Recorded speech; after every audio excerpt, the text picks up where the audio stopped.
ওমানের বুকে লুকিয়ে থাকা এক স্বপ্নময় উপত্যকা ওয়াদি সাব। পাহাড়ের বুক চিরে বয়ে চলা স্বচ্ছ পানির ধারা, খেজুর গাছের ছায়া আর পাথুর দেওয়ালের মাঝে যেন প্রকৃতি নিজ হাতে এঁকে রেখেছে এক জীবন্ত চিত্রকর্ম। প্রথমেই শুরু হয় এক ছোট নৌকা ভ্রমণ, তারপর পায়ে হেঁটে এগিয়ে যেতে হয় গভীরের দিকে।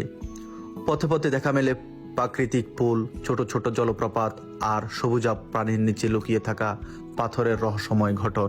আর ঠিক এখানেই এক বিস্ময় জাগানো সৌন্দর্য পদ্মফুল। স্বচ্ছ জলে ভেসে থাকা সেই কোমল গোলাপি পদ্ম যেন মরুভূমির মাঝে এক আধ্যাত্মিক বার্তা। পঙ্খিল জলে জন্ম নিয়েও তার পাপড়িতে নেই কোনো কলঙ্ক। এ যেন জীবনের প্রতীক, যেখানে প্রতিকূলতার মাঝেও সৌন্দর্য ফুটে ওঠে। ওয়াদি সাবের গোপন গুহায় পৌঁছতে হলে সাঁতার কেটে যেতে হয়। গুহার ভিতরে এক জলপ্রপাত, নীরব অথচ হৃদয় কাঁপানো। পদ্মের মতোই এ গুহা যেন নিজেকে আড়াল করে রাখে শুধু তাদের জন্য যারা প্রকৃত সৌন্দর্য খুঁজে নিতে জানে। ওয়াদি সাব শুধু একটি পর্যটন স্থান নয়, এটি এক অনুভব, এক ধ্যান, এক নিঃশব্দ কবিতা, যেখানে প্রকৃতি আর আত্মা একসাথে নিঃশ্বাস নেয়। ওয়াদি সাব যেতে হলে মাস্কাট থেকে গাড়িতে 1.5 ঘন্টা, সরাসরি সুর হাইওয়ে ধরে।